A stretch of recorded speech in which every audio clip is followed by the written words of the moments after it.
Malaysia tolak tawaran Indonesia untuk aksi perlawanan persahabatan pada September kerana Malaysia sudah membuat kesepakatan untuk mengadakan perlawanan persahabatan di Arab Saudi. Sumber ini dapat disahkan melalui salah satu wartawan paling dipercayai iaitu Zulhelmi Zainal Azam. Mari kita lihat sedikit cuplikan video.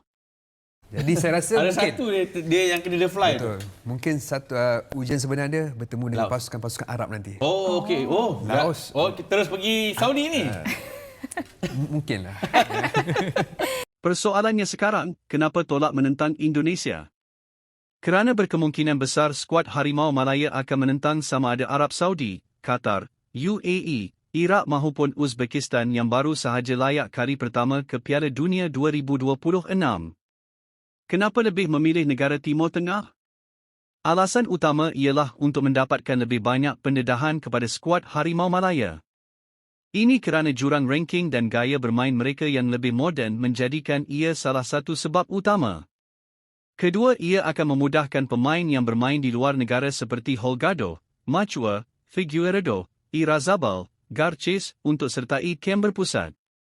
Seperti mana yang kita ketahui, perjalanan mereka untuk sampai ke Malaysia mengambil masa lebih kurang 30 jam dan mungkin ada beberapa lagi pemain warisan baharu yang akan dipanggil sertai skuad Harimau Malaya di sana.